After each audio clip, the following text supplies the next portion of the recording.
Meus irmãos, vamos então ao texto da pregação da palavra do Senhor nesta noite. Nós vamos para isso ao primeiro livro dos Reis. Retornamos ao primeiro livro dos Reis, capítulo de número 18, irmãos. Abra sua Bíblia, por favor, meu querido irmão. No primeiro livro dos Reis, capítulo de número 18, nós pregamos nesse texto no domingo anterior, mas não terminamos. E hoje, com a graça do bom Deus, nós procuramos fazê-lo. Irmãos, antes da leitura, nós vamos recapitular aqui rapidamente, meus irmãos, querido Roberto, minha irmã Lucinete, André, querido, Laura, nós vamos recapitular aqui onde estamos, no texto bíblico. Nós vimos que Elias foi até Acabe, a mando do Senhor, para desafiar Acabe e o povo de Israel a tomar uma escolha. Se o Yahvé, se o Senhor é Deus, então vocês, povo, devem servir. Se Baal, o Deus dos cananitas, o Deus falso, é o Senhor, então vocês servem a Ele. Vocês devem se decidir agora. Vocês não podem mais ficar, por assim dizer, em cima do muro. Vocês não podem ter um pé no meio do povo de Deus, adorando a Deus, e um pé no mundo, vivendo como ímpios. Vocês devem se decidir, porque Deus é fogo consumidor. Vocês têm que tomar a posição agora. E Elias, então, nós vimos que ele promove um teste de quem é o Deus verdadeiro. E nós temos visto que Elias permite aos profetas de Baal, que eram 450, contra o único profeta de Deus ali no Monte Carmelo, que apresentassem primeiro o seu sacrifício a Baal. E vocês se lembram que foi um culto fantástico, um culto impressionante, um culto com danças e flagelos, um culto de deixar qualquer pessoa de boca aberta, um culto, digamos assim, de arrepiar. Mas um culto sem resposta do céu, um culto sem a bênção de Deus, um culto que o tal Baal não respondeu com fogo. E Elias disse: clamem mais alto, talvez ele esteja ocupado ou dormindo. E não houve barulho algum, não houve voz nenhuma, não houve nenhum som, e não houve fogo que consumiu o holocausto. Agora, minha irmã Lourdes querida, agora é a vez de Elias apresentar o seu sacrifício ao Deus verdadeiro. E é isso que nós veremos aqui na leitura, a partir do versículo de número 30. Veja aí comigo. Versículo 30. Então Elias disse a todo o povo: chegai-vos a mim. E todo o povo se chegou a ele. Elias restaurou o altar do Senhor que estava em ruínas. Tomou 12 pedras, segundo o número das tribos dos filhos de Jacó, ao qual viera a palavra do Senhor, dizendo: Israel será o teu nome. Com aquelas pedras edificou o altar em nome do Senhor. Depois fez um rego em redor do altar, tão grande como para semear 2 medidas de sementes. Então armou a lenha, dividiu o novilho em pedaços, pô-lo sobre a lenha e disse: enchei de água 4 cântaros e derramai-a sobre o holocausto e sobre a lenha. Disse ainda: fazei-o segunda vez, e o fizeram. Disse mais: fazei-o terceira vez, e o fizeram terceira vez. De maneira que a água corria ao redor do altar. Ele encheu também a água ao rego. No devido tempo, para se apresentar a oferta de manjares, aproximou-se o profeta Elias e disse: ó Senhor, Deus de Abraão, de Isaque e de Israel, fique hoje sabido que tu és Deus em Israel, e que eu sou o teu servo, e que segundo a tua palavra fiz todas estas coisas. Responde-me, Senhor, responde-me, para que este povo saiba que tu, Senhor, és Deus, e que a ti fizeste retroceder o coração deles. Então caiu fogo do Senhor, e consumiu o holocausto, e a lenha, e as pedras, e a terra, e ainda lambeu a água que estava no rego. O que, vendo todo o povo, caiu de rosto em terra e disse: o Senhor é Deus, o Senhor é Deus. Disse-lhes Elias: lançai mão dos profetas de Baal, que nenhum deles escape. Lançaram mão deles. E Elias os fez descer ao ribeiro de Quizon, e ali os matou. Irmãos, nós oramos, nosso irmão diácono João orou pela igreja a Deus. Na sua oração, como nós acompanhamos reverentemente, ele pediu a Deus que nos falasse por meio de sua palavra. Por isso nós vamos agora à exposição da mesma, tendo orado a Deus para que ele nos edifique pela pregação da palavra. Irmãos, Baal estava perdendo a briga. Baal havia ficado em silêncio. E agora era a vez de Yahvé, o Deus verdadeiro e único, responder ao culto que seria oferecido por Elias. Nós vimos no domingo passado, meus irmãos, que Elias juntou todo o povo. Ele disse ao povo: chegai-vos a mim. Vocês se lembram que domingo passado nós falamos que provavelmente, quando os adoradores de Baal prepararam todo o sacrifício para oferecer a Baal, esperando o fogo de Baal, os adoradores tomaram ali ao redor do altar do sacrifício a Baal e o povo ficou de longe. Afinal, eram 450 profetas de Baal. E eles então talvez impediam o povo de chegar-se mais perto da adoração. Mas Elias, sendo um só profeta, teve espaço para chamar o povo para adorar. Interessante, não? Estava pensando nisso aqui. Interessante como algumas igrejas hoje estão excluindo o povo da adoração. Não é de se pensar isso? Onde os cultos parecem mais shows. Apagam-se as luzes, ninguém vê ninguém, e estão lá na frente, não é nem mais o púlpito, é agora o palco. Estão lá na frente os artistas, os pregadores, os cantores, os holofotes neles, e a igreja toda no escuro. Talvez o que importe não seja nem Deus, nem a comunhão dos santos, mas apenas quem está se apresentando ali. O canto não é mais congregacional, porque as músicas que se cantam não dá para a gente acompanhar. Os idosos não conseguem acompanhar. Talvez você que é jovem, consiga, mas os idosos não têm mais o ritmo de anteriormente. Eles ficam escanteados da oração. Talvez eles não importem tanto mais, certo? Não é interessante? E não é lamentável ver que a adoração contemporânea cada vez mais afasta o povo de Deus? Mas Elias faz um movimento contrário. Num culto simples, como nós veremos, Elias chama o povo: chegai-vos a mim, para que vocês conheçam o Deus verdadeiro.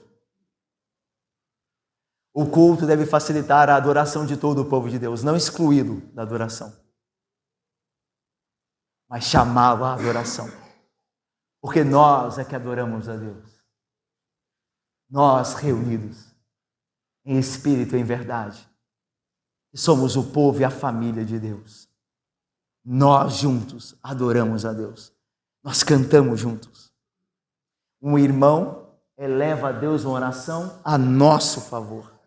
E nós juntos ouvimos a palavra do Senhor. Assim deve ser o culto de toda a igreja.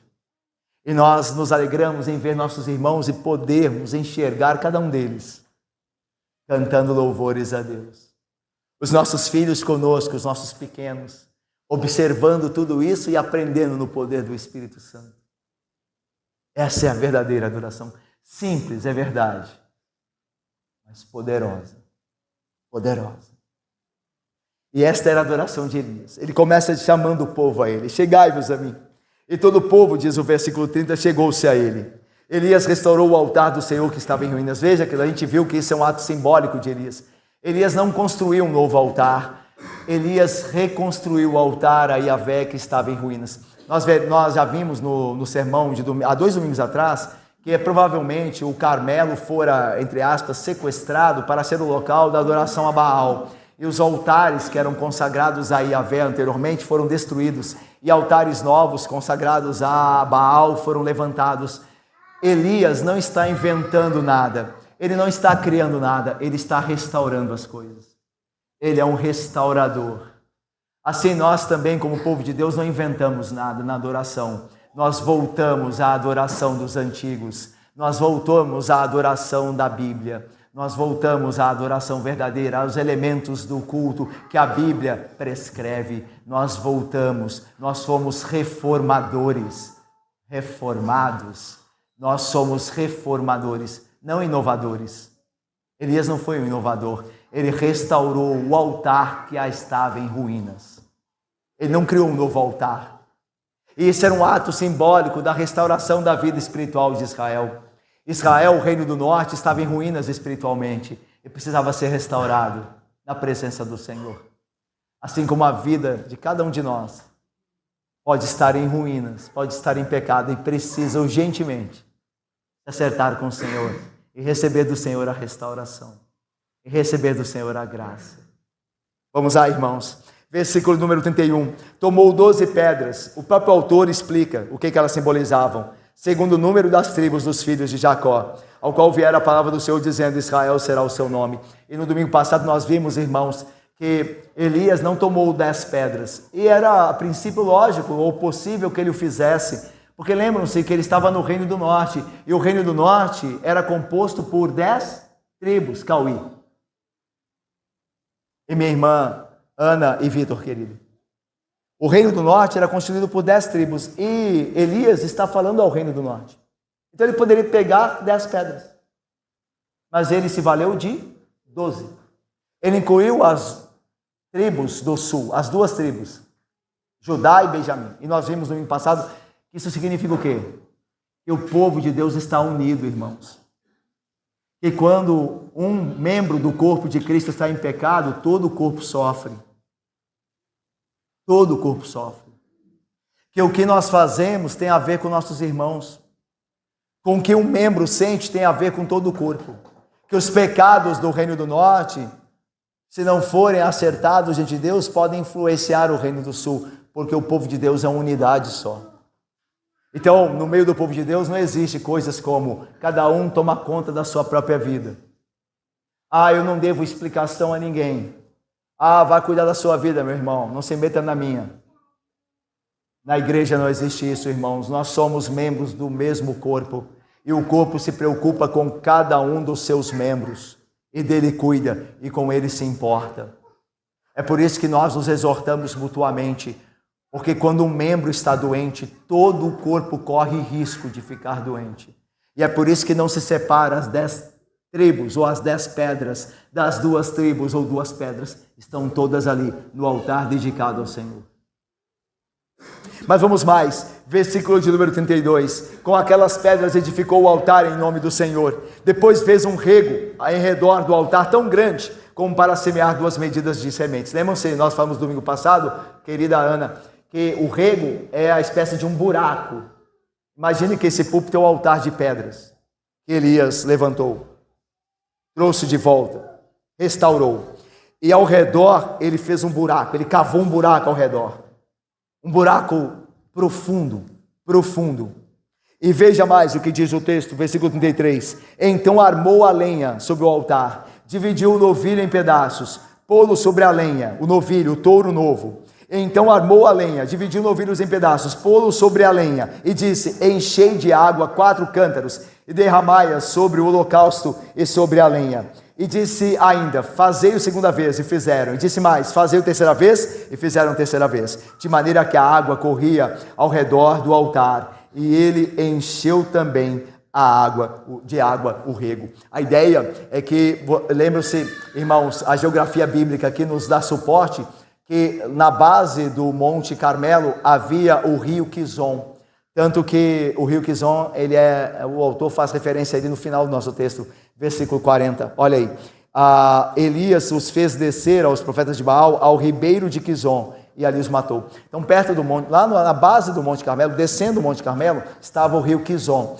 É possível que Elias tenha pedido aos homens, alguns homens, a trazerem baldes ou recipientes cheios de água do rio Quizon. Então eles desciam o Carmelo, enchiam aquele reservatório ali de água, aquela bacia de água, e voltavam e subiam e derramavam. E Elias fez com que eles fizessem isso 3 vezes. A ideia, meus irmãos, é para que não haja dúvida do que irá acontecer. De fato, iria acontecer por intervenção divina.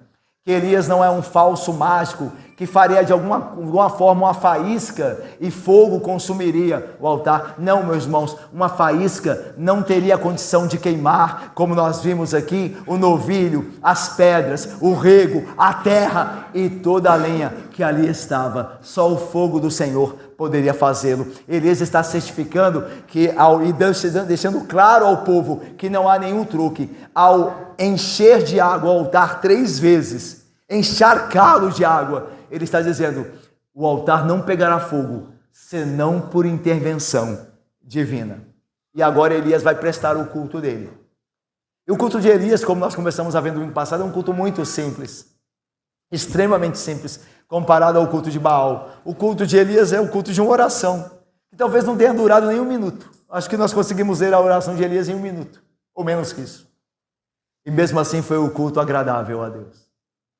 Veja só o que diz o versículo 36. No devido tempo, para se apresentar a oferta de manjares, aproximou-se o profeta Elias e disse: orou ao Senhor: ó Senhor Deus de Abraão, de Isaque e de Israel, fique hoje sabido que tu és Deus em Israel e que eu sou o teu servo. A ideia aqui é a seguinte: se Deus confirmar a oração e o sacrifício de Elias mandando fogo, então não só Deus é confirmado como Deus de Israel, mas Elias é confirmado como profeta verdadeiro, porque Deus atendeu a oração dele. Então, da resposta de Deus dependia o profeta. Se, como os profetas de Baal ficasse em silêncio, então eles caíam em desprezo, porque não são profetas verdadeiros, porque não houve resposta. Então Elias dependia de Deus. Então Deus, que o Senhor hoje se faça revelado para que Israel saiba que tu és o Deus verdadeiro e que eu sou o teu servo e que eu sou o profeta verdadeiro. Então vamos lá. Versículo diz aí: ó Senhor Deus de Abraão, de Isaque e de Jacó, fique hoje sabido que tu és Deus em Israel e que eu sou o teu servo e que segundo a tua palavra fiz todas estas coisas. Responde-me, Senhor, responde-me. Qual é o fim? Qual a finalidade de tudo isso? Para que esse povo saiba que tu és Senhor, és Deus e que a ti fizeste retroceder o coração deles. Acabou o culto de Elias. Acabou, é só isso. Após 6 horas de oração a Baal, Elias orou por menos de 1 minuto. O poder da oração, como vimos no domingo passado, não está na sua prolongada e prolixa palavra, muita oração em vãs repetições, mas na sinceridade da oração. Meus irmãos, não quer dizer com isso que nós não devemos e não possamos fazer longas orações. Isso é mais propício às orações que nós fazemos em particular. Porque no culto, por exemplo, como o culto tem hora para começar e terminar, as orações devem ser mais breves, mais sucintas, porém, obviamente, verdadeiras e sinceras. Mas no nosso quarto, trancados, diante do Pai que nos vê em secreto e nos recompensará, então nós podemos abrir nossos corações. E podemos sim orar por longas horas, mas a questão aqui não é essa. A questão é que a resposta à oração não depende dela ser prolongada, mas em primeiro lugar dela ser sincera, segundo a vontade de Deus. É disso que depende a resposta à oração. Quer seja ela curta, como foi a de Elias, quer seja ela longa, indiferente, mas que seja verdadeira e sincera, segundo a palavra de Deus. Essa oração terá a resposta do Senhor. Irmãos, os profetas de Baal eram espetaculares em seu culto. Eles invocaram Baal por muitas horas, mas nada disso adiantou. Meus irmãos, eu queria trazer uma aplicação aqui, que não falei dela no domingo passado, mas trago aqui hoje. É preciso lembrarmos aqui no texto que diz que Elias adorou a Deus da forma certa. Isso está no início do versículo 36, olha aí comigo, Flávio querido, que diz assim: no tempo devido, ou no devido tempo, para se apresentar a oferta de manjares, aproximou-se o profeta Elias e disse... Veja, irmãos, em Israel havia o tempo exato para se apresentar ofertas. Era ao amanhecer e ao entardecer. De manhã cedinho e no fim da tarde. Era o horário segundo a lei de Moisés para se apresentarem as ofertas. E aqui o autor diz assim, olha, no devido tempo, na hora certa, segundo a lei, ele ofereceu o sacrifício. Através de uma oração. Irmãos, os profetas de Baal adoraram, como eu disse, até a hora do sacrifício vespertino. Mas Elias ofereceu seu sacrifício na hora da oferta vespertina. A ideia aqui, meus irmãos, é que esse pequeno detalhe que pode nos passar desapercebido, no devido tempo, Isabela e Cristiane e André, querido, Esse pequeno detalhe de no devido tempo pode nos passar desapercebido, Karine, mas não deveria. Por quê? Porque aqui nos mostra que Deus não só quer ser adorado verdadeiramente, com coração verdadeiro e sincero, mas da forma correta.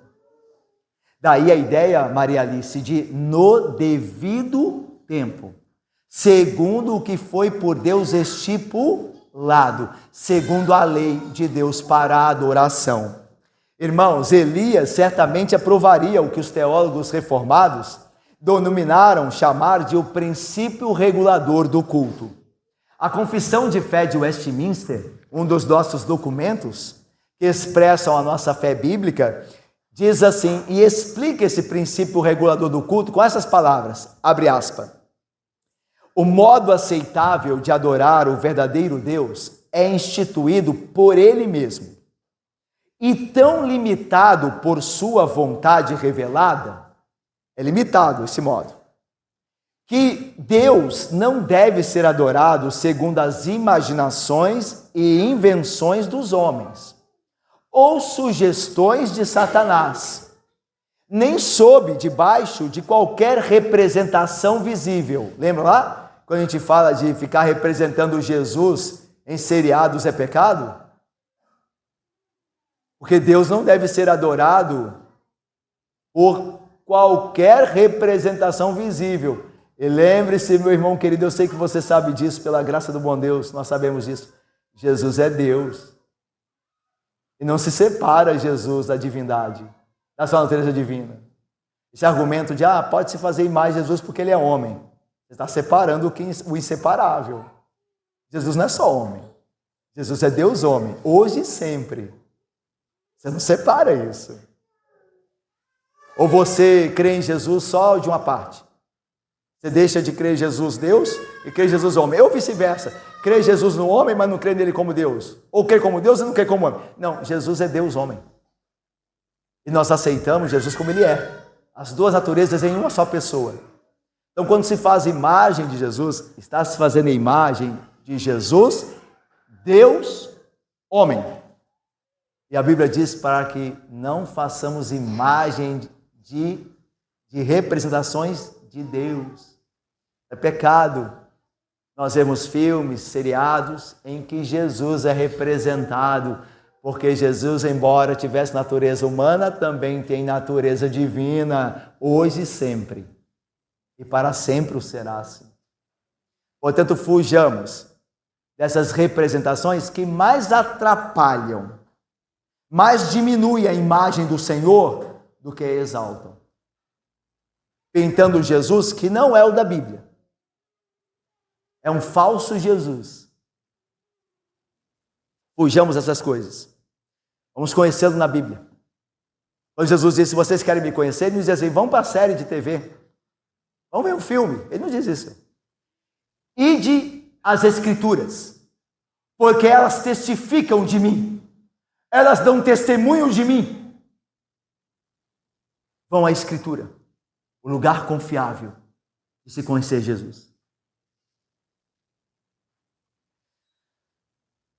Deus não pode ser adorado por qualquer representação visível ou qualquer outro modo não prescrito nas Sagradas Escrituras. Isso está no capítulo 21 da Confissão de Fé de Westminster, no parágrafo 1º. Deus, ele institui como ele deseja ser adorado, e esse modo de adorar a Deus é tão limitado, revelado em sua palavra. Então nós não podemos adorar a Deus de qualquer maneira. Porque eu gosto de uma coisa, eu vou colocar no culto. Porque eu tenho afinidade com aquilo, eu quero colocar no culto oferecendo a Deus. Não, Deus é que estabelece como ele deve ser adorado. Ele não ia deixar isso ao meu critério, nem ao seu, irmãos, porque nós somos falhos.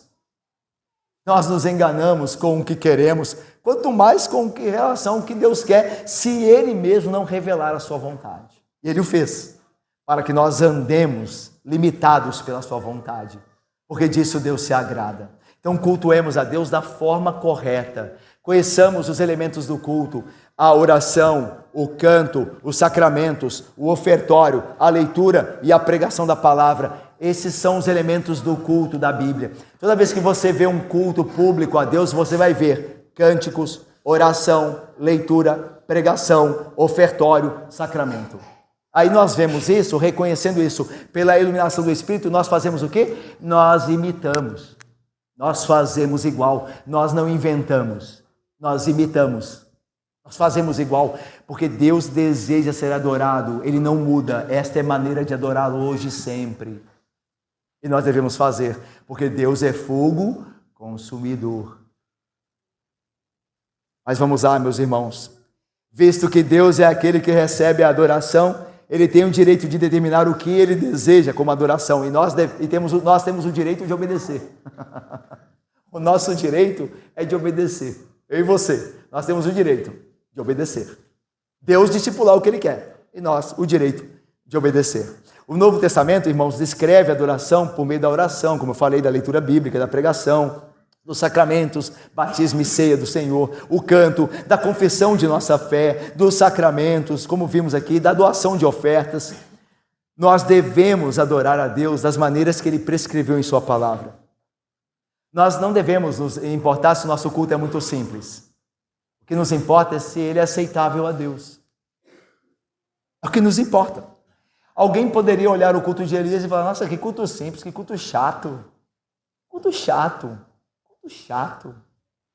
Uma vez eu me lembro, lá em Belo Horizonte, eu nem era pastor, ainda era um seminarista, e estava tomando conta de uma congregação que posteriormente foi organizada a igreja, e foi uma pessoa que estava visitando a igreja, um rapaz que não era crente, e foi convidado, e não tem problema nenhum, né? Nós devemos trazer as pessoas que não são crentes para que elas ouçam a palavra e, se forem eleitas, se convertam e sejam salvas pela graça, como nós fomos também, nós pecadores. É uma bênção ter pessoas visitando a igreja, porque aí tem a oportunidade de ouvir a palavra transformadora e renovadora de Deus. Mas esse rapaz estava lá, então, e depois terminou o culto, aí ele saiu juntamente com os seus amigos, né, que eram membros da igreja, no caso, para conversar, e eu me aproximei, e fiquei um pouco distante do grupo, mas eu estava junto do grupo, ouvindo o grupo, e alguém perguntou para o rapaz se ele gostou do culto. E ele disse assim: não gostei. Não gostei não, é chato. E aí a gente ouve isso, e a tendência da gente é: nossa, vamos melhorar o nosso culto e tal. Irmãos, veja só, eu creio que vocês também, nós não desejamos que ninguém ache o nosso culto chato. Eu não quero que as pessoas saiam daqui falando: ah, chato. E eu imagino que você também não queira. Eu imagino que nós todos desejamos que as pessoas venham ao nosso culto e se sintam bem aqui, adorem a Deus e sejam abençoadas e voltem felizes para suas casas, certo? É o que nós queremos, certo? Mas não é em último momento o que importa. É o que nós desejamos, mas não é em última instância o que importa. O que importa é o que Deus acha do nosso culto. É por isso que nós fincamos o pé onde estamos e adoramos. E o tempo passa, a cultura muda e nós adoramos da mesma forma como Deus prescreveu em Sua palavra, porque o Senhor, Deus verdadeiro, não muda. Os homens mudam. A adoração dos homens muda, mas a do Senhor permanece, porque Ele, o Senhor, não muda. E nós queremos servi-lo, nós queremos adorá-lo, nós queremos agradá-lo, e Ele nos abençoará. Nós não nos preocupamos com o que os outros dizem do nosso culto. Nós lamentamos que eles não tenham gostado, mas nós fincamos o pé pela graça de Deus e continuamos. Hoje e sempre, segundo o poder dele que nos guarda e opera em nós, nós continuamos até o fim, adorando a Deus. Porque Deus é que é adorado no culto, Ele é que é servido da maneira que Ele mesmo estabeleceu e revelou em Sua palavra. Assim nós devemos fazer. Irmãos, voltemos ao desafio de Elias com os profetas de Baal. Nós vimos no sermão passado, na verdade, no sermão retrasado, nós vimos que os profetas de Baal tinham vantagens. Elias deu a eles vantagens. Quais vantagens? Primeiro, Elias estava em desvantagem numérica, eram 450 contra 1. Segundo, era bem provável que o Carmelo fosse o local da adoração de Baal, então Elias estava em ambiente hostil. Terceiro, Elias deu a eles a vantagem do tempo. Eles oraram a Baal da manhã até a tarde. Elias só orou ao entardecer. Depois, quarto, Elias permitiu aos profetas de Baal que escolhessem primeiro o novilho. Eles olhassem os 2 novilhos e escolhessem porventura o que melhor lhes parecia. Quinto, eles podiam invocar primeiro ao seu Deus. E se ele, Baal, respondesse, Elias seria morto. Por que Elias seria morto? Porque é um falso profeta, irmãos. Ele está contra o Deus verdadeiro que é Baal. E se Baal respondeu com fogo, daí esse aqui é o falso profeta, o Deus dele é falso e vamos matá-lo. Porque como nós veremos no final do texto, falsos profetas, segundo a lei de Moisés, deveriam ser mortos, segundo a lei de Deus. Então, e Elias deu essa vantagem. Podem orar primeiro, porque Elias sabia, como nós sabemos, que falsos deuses não salvam. Como nós sabemos que dinheiro não salva. Como nós sabemos que sexo não redime. Como nós sabemos que fama não satisfaz. Podem adorar primeiro, podem clamar primeiro, porque certamente Elias diria o que Paulo mais tarde escreveu: eu sei em que tenho crido, e estou bem certo que é poderoso. Podem orar primeiro, podem passar horas e horas adorando, porque eu sei que Deus é que responderá no final. Meus irmãos, Elias estava completamente em desvantagem a princípio. A princípio. E vocês se lembram, irmãos, que Baal era o Deus chamado Deus da tempestade, o Deus da chuva. Não deveria ser difícil a Baal mandar um relâmpago, certo? Para colocar fogo lá no altar, não é? Então parece que os seguidores de Baal e o próprio Baal está em muita vantagem contra Elias e Yahvé, certo? Mas a Bíblia diz que apesar dessas vantagens todas, não houve resposta. E agora, com a oração, olha o que aconteceu. Versículo de número 38, vamos ler juntos? Olha o que aconteceu com a oração verdadeira, com o culto sincero, simples, porém sincero de Elias a Deus, ao Deus verdadeiro. Leiamos 38. Então caiu fogo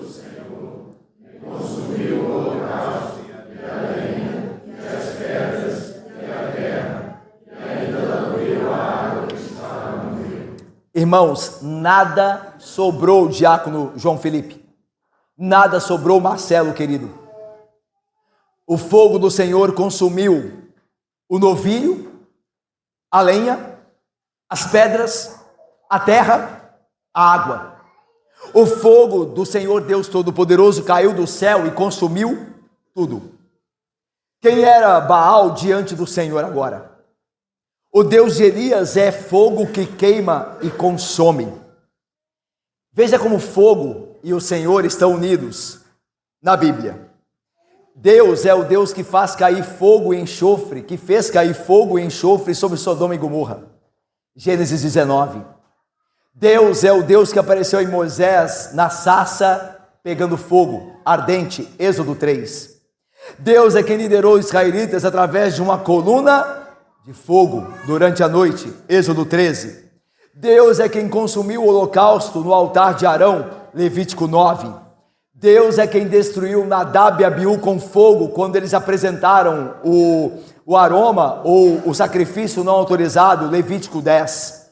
Deus é quem enviou fogo do céu quando Salomão dedicou o templo, 2 Crônicas 7. Deus e fogo, Deus e fogo.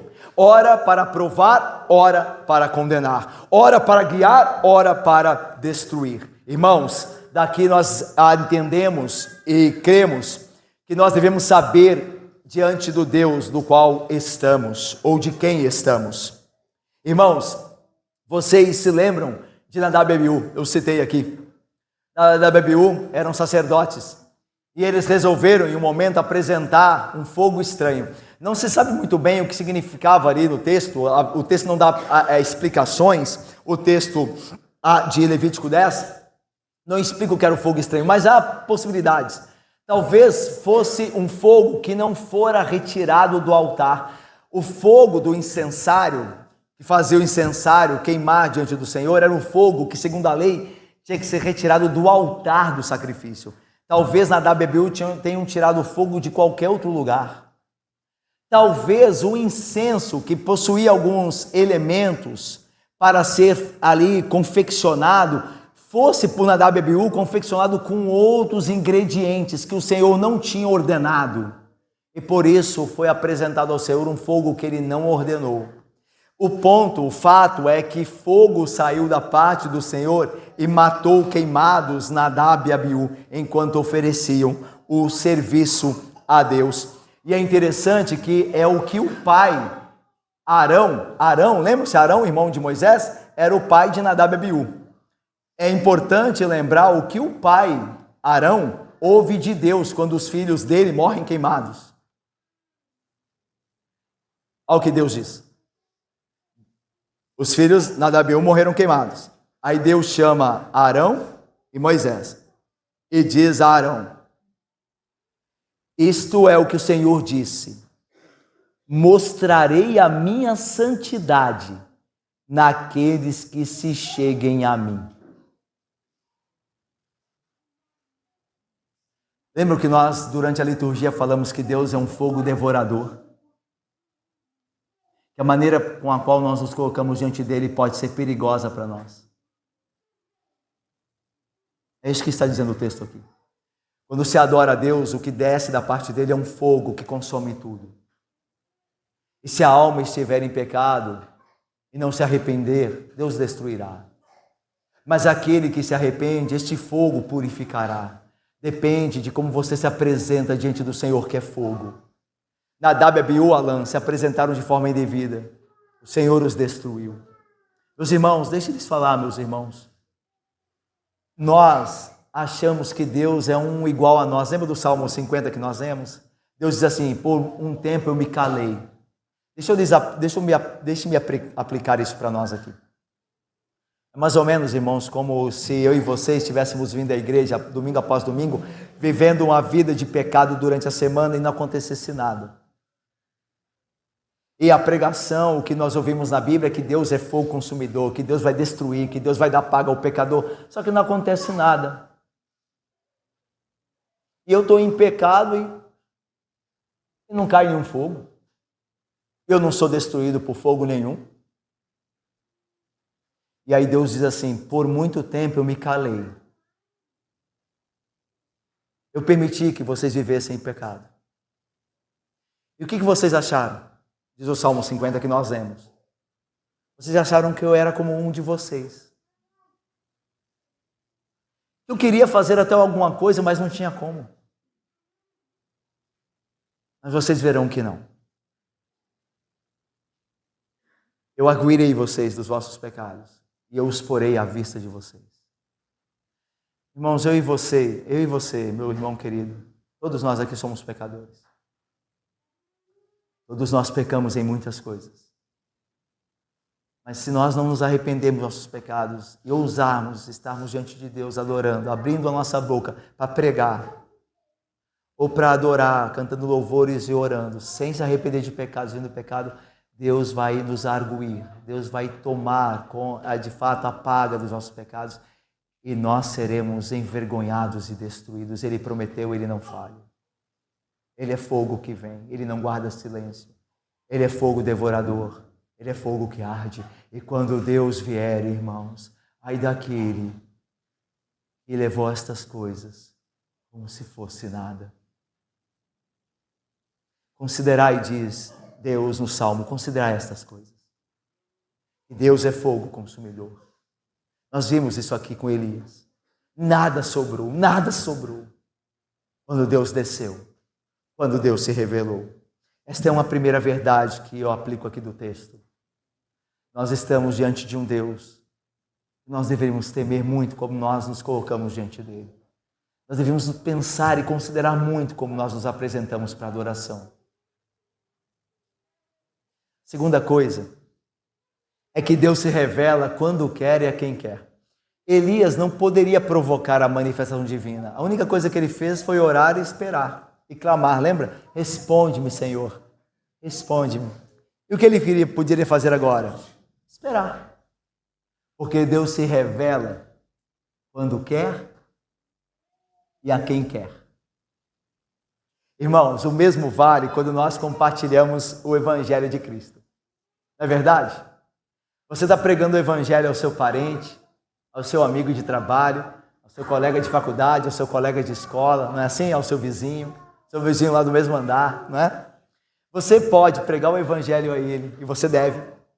Você pode arguir com ele e provar a ele que as falsas crenças deles estão erradas. Você pode argumentar, logicamente, mostrar as falhas da cosmovisão deles. Fala, olha, se você crê nisso, olha o que vai acontecer. Isso aqui que você crê, contradiz isso aqui que você também falou. Então nós podemos argumentar, nós podemos fazer um apologético, uma defesa da fé cristã, e devemos fazer isso, ok? Mas nós não podemos converter ninguém. Nós podemos, no máximo, convencer alguém, mas converter, só Deus pode. Assim como Elias não podia fazer cair fogo do céu, só cairia se Deus quisesse se revelar assim, como quis. Mas Elias não poderia provocar isso. É Deus que decide se revelar como Deus. É Deus que decide fazer o coração retroceder a Ele. Não é isso que está no texto? Olha aí a oração de Elias. Olha aí, vamos voltar novamente à oração de Elias. Versículo de número 37. Vamos ler juntos? Responde-me, Senhor. Responde-me, para que este povo saiba que Tu, Senhor, és Deus e que a Ti... Quem é que faz retroceder o coração humano a Deus? O próprio Deus. Quem é que converte o homem? O próprio Deus. Irmãos, nós podemos, como falava anteriormente, nós podemos convencer pessoas, mas jamais converter. Eu fico preocupado se nós não somos apenas convencidos e não convertidos. A diferença é tênue. É por isso que ela é perigosa.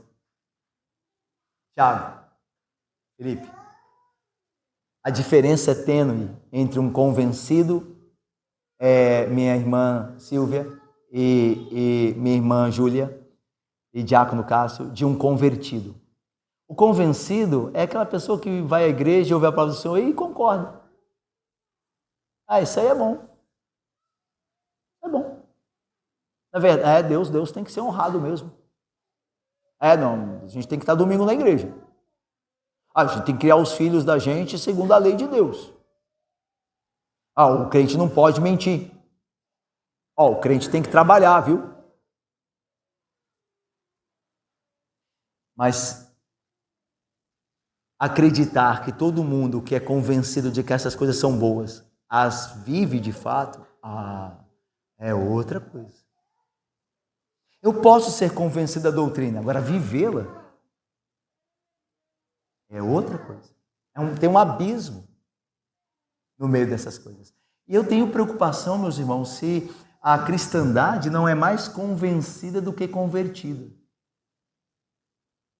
Eu tenho essa preocupação. Eu a tenho comigo. Eu devo me questionar se eu não sou apenas um convencido que venho aqui domingo pregar para vocês, mas durante a semana eu não vivo nada daquilo. Mas eu sei que o que eu prego é bom. Mas eu não tenho poder nenhum nisso na minha vida. E eu fico preocupado com quem me ouve. Porque é uma diferença enorme ser convencido de uma coisa e ser convertido verdadeiramente. E converter só Deus pode fazer. Veja como eu e você dependemos dele e da graça dele. É por isso que eu e você devemos orar mais. Orar sempre. Porque se Deus não quiser se revelar a nós e mandar seu fogo purificador, nada vai acontecer. Você será, no mínimo, eu e você, convencidos, porém não convertidos. Se Deus não operar na sua vida. E para isso você tem que clamar a Deus. Responde-me. Responde-me, Senhor.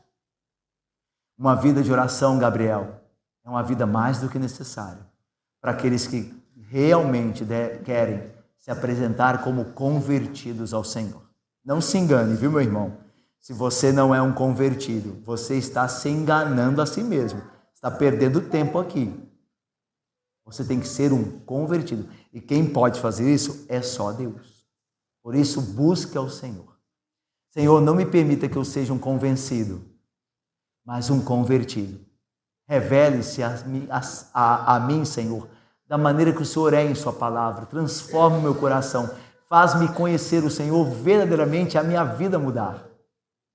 Que eu seja um convertido verdadeiro. É necessário esta oração. Mais do que necessária.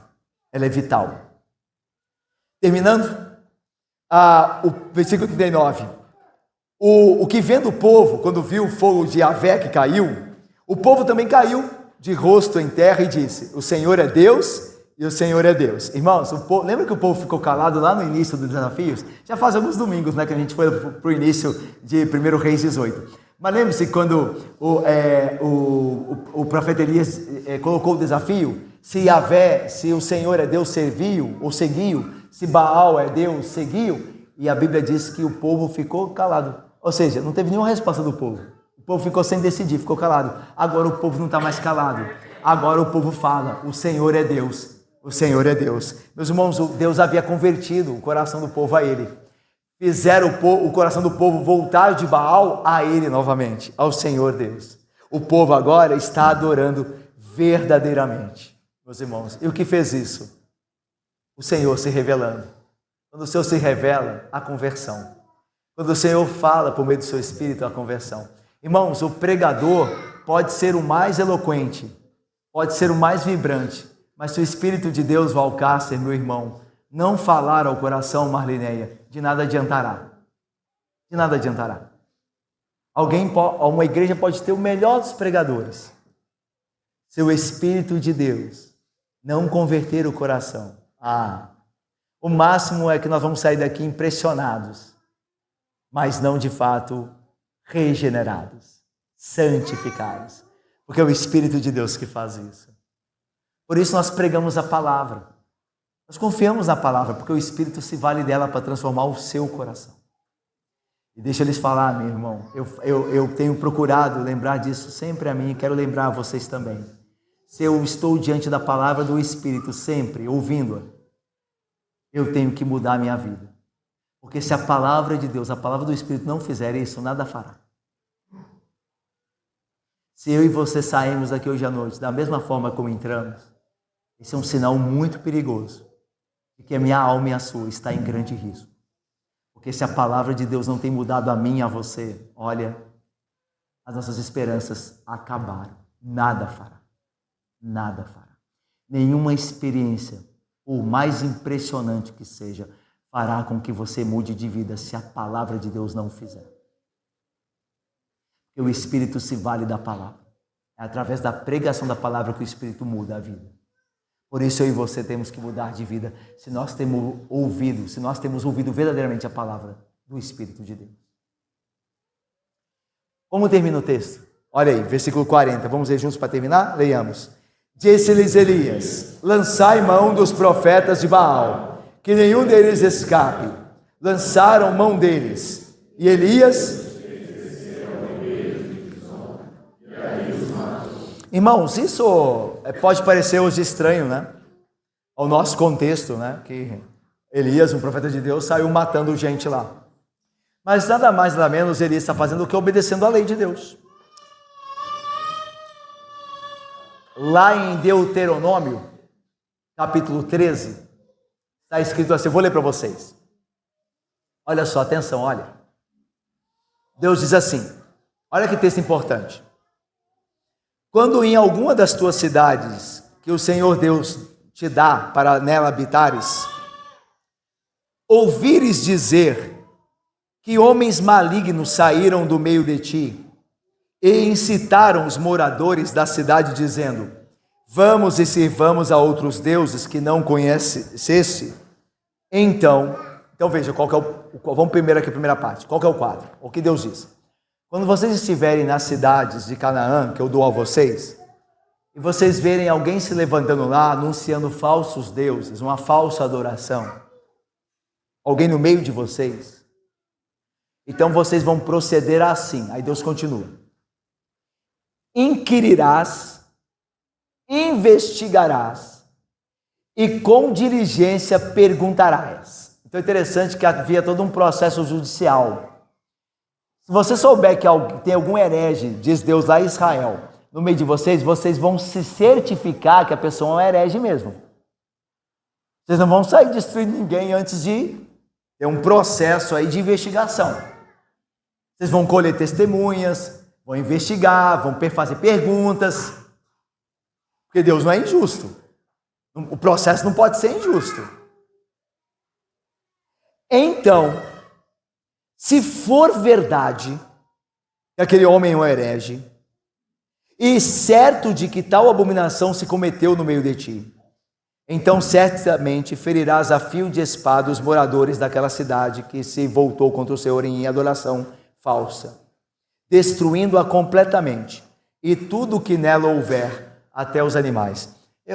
Particularmente, eu tenho afeto e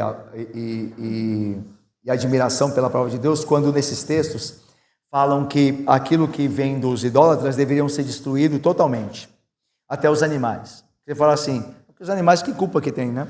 Lembra-se que os animais eram meios que os idólatras usavam também para adorar aos falsos deuses, né? Nos instrumentos. Então a ideia é de não dar chance para isso acontecer de forma nenhuma. Então os animais dele também vocês destruam. Mas a ideia aqui espiritual, porque é para isso que aponta, para nós, igreja espiritual de Cristo, é a ideia de que você não pode ter nada com pecado. Você não pode ter nada. Você tem que fugir do pecado de todas as formas dele. Então, não só a cidade daquele povo idólatra no meio de Israel tinha que ser destruído, mas tudo que pertencia a eles, porque vocês têm que exterminar tudo que afasta vocês de Deus. Vocês não podem deixar nada. É mais ou menos assim, eu tenho uma vida cheia de pecados, aí eu vou resolver alguns, mas esse pecado aqui, esse pecado eu quero manter. Porque esse pecado aqui me é muito valioso. Eu não sei se eu vou viver sem isso aqui. Então eu me livro dos demais, que na verdade não são nem tão difíceis de eu parar de cometer. Mas esse aqui ninguém pode mexer com ele. É o meu ídolo de estimação. Então a ideia aqui, o que Deus está chamando para fazer, segundo a lei, o que Elias faz, é exterminar toda a idolatria. Porque, meus irmãos, quando a idolatria não é exterminada, ela pode nos influenciar e pode prejudicar a nossa alma. E o ensino aqui, eu termino com ele o nosso sermão, é o seguinte: é verdade que Deus não nos chama a sair exterminando hereges hoje, certo? Quando Israel fazia isso, você tem que se lembrar que Israel era uma teocracia. Governo e igreja eram juntos. Mas hoje não é assim. Governo e igreja são separados, são esferas separadas. Deus deu ao governo a espada e deu à igreja a palavra, por meio da qual a igreja administra a disciplina nela mesma. Então Deus não quer hoje que a igreja saia aí carregando espada e matando herege. Mas isso quer dizer que não há princípio nenhum para nós aqui no texto? A gente não aprende nada com o que Elias fez aos profetas de Baal? Não, a gente aprende. A gente aprende duas coisas. Que na igreja nós exterminamos os profetas de Baal através da exclusão, da disciplina, da excomunhão. Essa é a nossa espada. Nós tiramos do nosso meio aqueles que não servem a Deus e querem prejudicar o corpo de Cristo. Querem nos afastar de Cristo. É o que Paulo escreve no Novo Testamento quando diz assim: tirai de vós o velho fermento, para que ele não levede a massa toda. Então, se alguém na igreja está começando a pregar heresia, vai falar para o irmão heresia aqui, tenta dissimular o irmão para fazer uma coisa errada aqui, o conselho da igreja, os pastores da igreja devem ficar atentos, e se não houver arrependimento dessa pessoa que está de fato pregando falsos ensinos, estimulando os irmãos ao pecado, ele deve ser tirado do meio da igreja. Tirai o velho fermento, porque a massa corre risco. A massa corre risco de ser levedada. Se nós permitimos, irmãos, que pecados permaneçam, pecados conhecidos permaneçam em nosso meio, ensinos danosos contra a Escritura permaneçam em nosso meio, nós seremos corrompidos. Porque assim como o fermento leveda a massa toda, assim o pecado aceito e não tratado na nossa vida e nas dos demais. Por isso, o extermínio dos profetas de Baal é praticado na igreja através da advertência, exortação e, se necessário, excomunhão, para que seja retirado aquilo que pode prejudicar o corpo de Cristo. E é interessante isso, né? Que a disciplina, ela não visa o mal, mas o bem.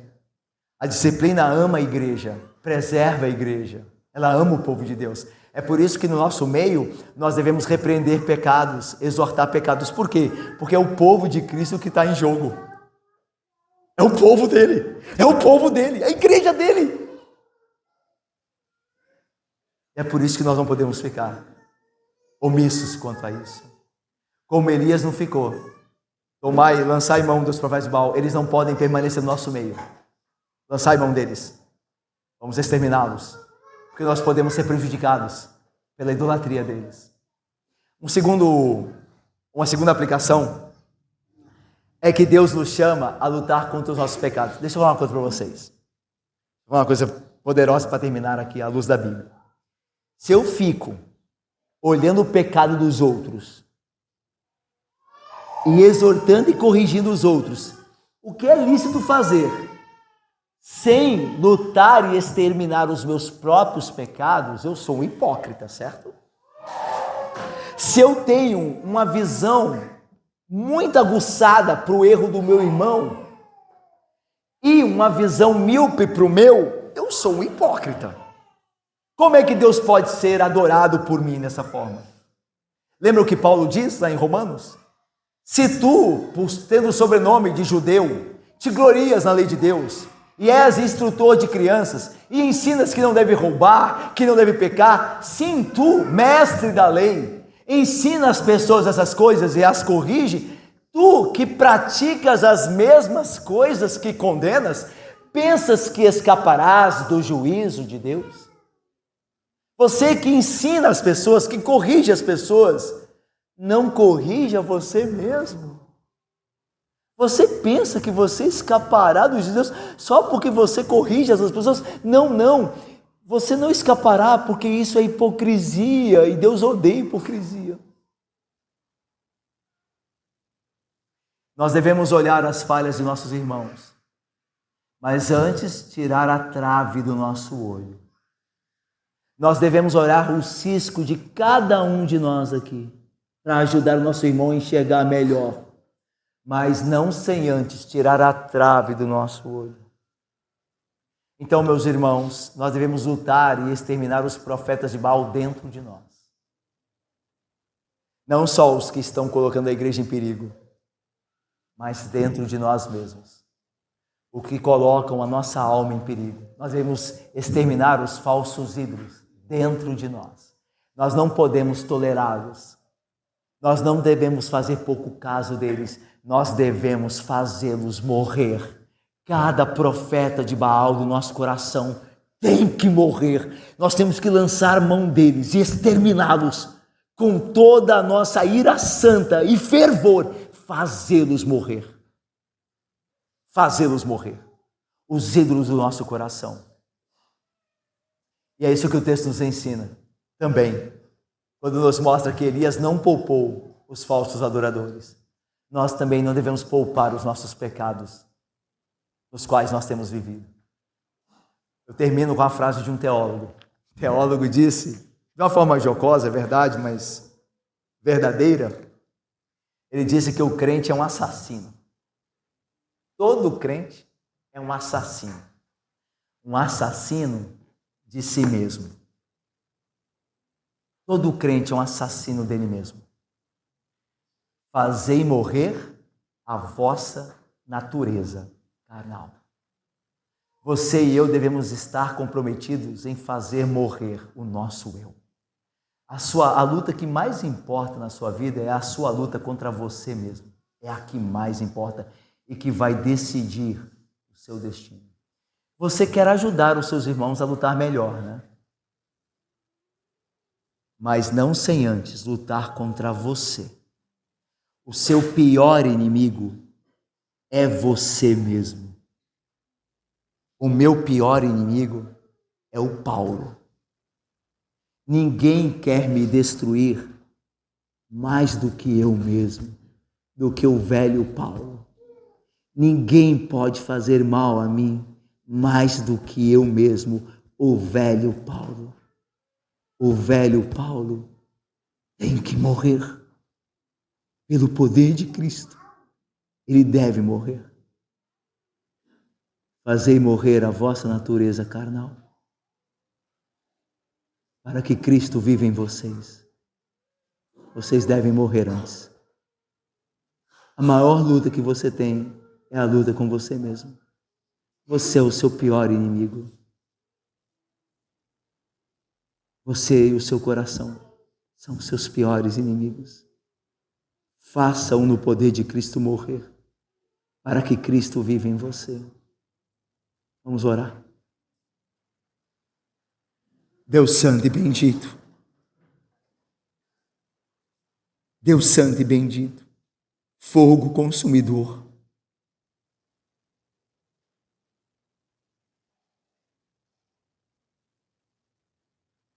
Deus, faça os nossos velhos homens, ó Pai, morrerem, ó Deus, morrerem. Destrua, Pai, o velho homem em cada um de nós. Que nós lancemos mão deles, como Elias lançou mão dos profetas de Baal, e os exterminemos, ó Deus. Dá-nos poder, ó Deus, de fazer morrer o nosso coração idólatra. Dá-nos graça de fazer morrer a nossa natureza carnal. Dá-nos graça para exterminarmos nossa vontade que vai contra a Tua vontade. Que Cristo vive em nós, ó Pai. Que nós possamos, pela graça, falar o que disse o apóstolo Paulo: não mais eu vivo, mas Cristo vive em mim. Ó Deus, dá-nos a graça de reconhecer os nossos verdadeiros inimigos. Os nossos inimigos mais perigosos. A nossa carne está entre eles, nosso velho homem. Ó Deus, antes de exterminar, ó Deus, pela palavra, pela correção, pela exortação, os inimigos da igreja, que nós exterminemos o inimigo interior, o inimigo dentro de cada um de nós. Dá-nos essa graça, ó Deus, ajuda-nos a não pecar contra o Senhor, porque o Senhor é Deus poderoso, fogo consumidor, fogo que arde, Deus que não guarda silêncio, Deus que julga o seu povo. Ó Deus, o Senhor julgará cada um de nós. Por isso nós clamamos que nós sejamos encontrados em Cristo, debaixo da graça dEle, debaixo de sua cruz, tendo fé nele, descansando nele, confiando nele, se entregando a Ele, integralmente dEle. Ó Deus, ajuda-nos, ajuda o Teu povo. Ó Pai, converta o coração dos homens. Ó Deus, faça que o coração de cada um de nós retroceda ao Senhor, ó Deus. Ó Pai, nós não podemos fazê-lo. Nós não podemos fazê-lo. Nós podemos testemunhar do Evangelho. Nós podemos dar testemunho. O pastor pode pregar da palavra. Mas nós não podemos chegar ao coração. Só o Senhor pode. Nós te clamamos, ó Pai, que o Senhor mude o coração. Mude o nosso coração, Pai. Deus, se algum irmão aqui está vivendo em pecado, transforma o coração, ó Deus. Restaura o altar do coração dele, ó Deus, para que ele saiba que o Senhor é o Deus verdadeiro. E misericórdia de cada um de nós aqui, ó Deus. Se há alguém aqui que não é convertido ainda, Deus, faça ter ciência do inferno que lhe aguarda, para que ele corra à cruz de Cristo. Que ele se refugie, assim como nós estamos, debaixo da cruz de Cristo. Para que ele vá a Cristo, espere em Cristo, para que Cristo se revele a ele e faça-o ver a salvação. Deus abençoa, Pai, faz o que nós não podemos fazer. Faz aquilo que somos incapazes de fazer retroceder o coração. Ó Deus, nós oramos ao Senhor, confiados no Teu poder, no Teu fogo purificador, no Teu Espírito transformador. Em nome de Cristo nós oramos, com perdão dos pecados. Amém.